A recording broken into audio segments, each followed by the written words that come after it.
Assalamualaikum warahmatullahi wabarakatuh. Perkenalkan, nama saya Yeni Puspitasari A.Indekep, peserta Latsar CPNS tahun 2022, BPSDM Sumatera Utara dengan WI Bapak Ahmad Fauzi Batubara SAP MPA.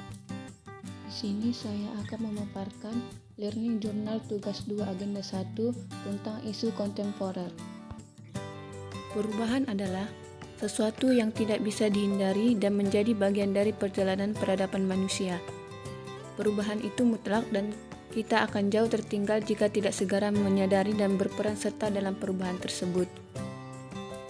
Perubahan lingkungan strategis ditinjau dari pandangan Yuri Bronfenbrenner, ada 4 level lingkungan strategis yang dapat mempengaruhi kesiapan PNS dalam melakukan pekerjaannya sesuai bidang tugas masing-masing, yakni individu, keluarga, masyarakat pada level lokal dan regional, nasional, dan dunia.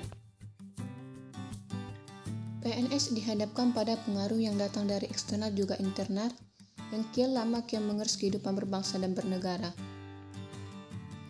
Fenomena-fenomena tersebut menjadikan pentingnya setiap PNS mengenal dan memahami secara kritis terkait dengan isu-isu kritikal yang terjadi saat ini atau bahkan berpotensi terjadi. Modal insani dalam menghadapi perubahan lingkungan strategis. Model yang pertama adalah model intelektual. Model intelektual adalah perangkat yang diperlukan untuk menemukan peluang dan mengelola perubahan organisasi melalui pengembangan SDM-nya. Model yang kedua adalah model emosional. Istilah emosional inteligensi untuk menggambarkan kemampuan manusia untuk mengenal dan mengelola emosi diri sendiri, serta memahami emosi orang lain, agar dia dapat mengambil tindakan yang sesuai dalam berinteraksi dengan orang lain. Yang ketiga, model sosial adalah jaringan kerjasama di antara warga masyarakat yang memfasilitasi pencari solusi dan permasalahan yang dihadapi mereka. Kemudian ada model ketabahan, model etika dan moral, dan model kesehatan. Pengertian isu kontemporer. Isu kontemporer suatu pokok persoalan yang terjadi pada masa sekarang atau menjadi trending topik pada saat ini, jadi solusi penyelesaiannya harus sesuai dengan masa sekarang, yaitu masa modern. Contoh isu kontemporer yang masih banyak terjadi di Indonesia. Yang pertama yaitu narkoba. Menurut Kepala Badan Narkotika Nasional, terjadi peningkatan prevalensi penggunaan narkoba di Indonesia pada tahun 2021 sebesar 0,15%. Sehingga menjadi 1,95% atau 3,66 juta jiwa. Contoh isu kontemporer selanjutnya yaitu terorisme, cybercrime, radikalisme, money laundering, proxy war modern, dan korupsi. Korupsi di Indonesia masih terus terjadi. Berdasarkan Indeks Persepsi Korupsi 2021, Indonesia berada di peringkat 96 dari 180 negara. Sementara itu, berdasarkan survei dari Badan Pusat Statistik atau BPS di tahun 2021, indeks perilaku anti korupsi berada di kisaran 3,88%.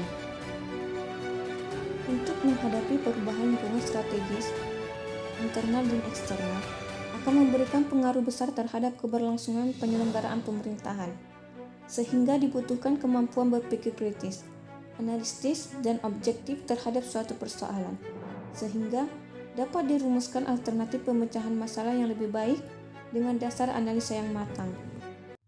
Tahapan penyelesaian isu yang pertama yaitu pra-analisa, yang kedua menapis isu, yang ketiga mendalami atau menganalisis isu, yang keempat alternatif penyelesaian isu. Dalam menganalisis isu, ada beberapa tahapan yang dapat dilakukan, yaitu yang pertama pra-analisis isu, yaitu identifikasi isu dan deskripsi isu. Yang kedua lingkup isu, yang ketiga deskripsi isu, dan yang keempat adalah rumusan isu. Langkah yang kedua yaitu memilih atau menapis isu. Biasanya menggunakan teknik APKL yaitu aktual, benar-benar terjadi dan sedang hangat dibicarakan. Yang kedua problematika, memiliki dimensi masalah yang kompleks sehingga perlu dicarikan solusi. Yang ketiga kelayakan, isu yang menyangkut hajat hidup orang banyak. Yang keempat kelayakan, isu yang masuk akal dan realistis serta relevan untuk diselesaikan. Jadi kita dapat melihat contohnya pada tabel berikut, yang dimana isu A menjadi prioritas yang ketiga dan isu D menjadi prioritas yang pertama, sedangkan C menjadi prioritas yang kedua. Untuk kita menentukan isu prioritas, maka dilakukan teknik USG atau urgensi, seberapa mendesak isu harus dibahas, dianalisis dan ditindaklanjutin. Seriousness, seberapa serius isu harus dibahas, dikaitkan dengan akibat yang ditimbulkan. Growth, seberapa besar kemungkinan memburuknya isu tersebut apabila tidak ditangani dengan sebagaimana mestinya. Contohnya dapat kita lihat pada tabel berikut, yang mana setiap kriteria isu diberi skor 1-5. Dari hasil analisis kita, ditemukan bahwa isu D menjadi yang paling prioritas, sehingga perlu ditindaklanjutin dan dicari solusinya. Teknik analisis isu yang lainnya adalah mind mapping. Mind mapping adalah teknik pemanfaatan keseluruhan otak dengan menggunakan citra visual dan prasarana grafis lainnya untuk membentuk kesan. Selanjutnya yaitu fishbone. Fishbone adalah alat analisis untuk menemukan sebab akibat. Terdiri dari kategori 6M, kategori 8V, dan kategori 5S. Analisis SWOT. Analisis SWOT adalah suatu metode yang digunakan untuk menentukan dan mengevaluasi, mengklarifikasi, dan memvalidasi perencanaan yang telah disusun sesuai dengan tujuan yang ingin dicapai. Tahapan yang keempat adalah tahapan rekomendasi alternatif penyelesaian isu. Jadi ini merupakan rekomendasi alternatif penyelesaian isu. Yang pertama kita harus mencari alternatif penyelesaiannya, kemudian tahapan setiap alternatif, lalu hasil yang diharapkan, kemudian para pihak yang bergabung dalam penyelesaian isu tersebut. Sekian learning journal dari saya.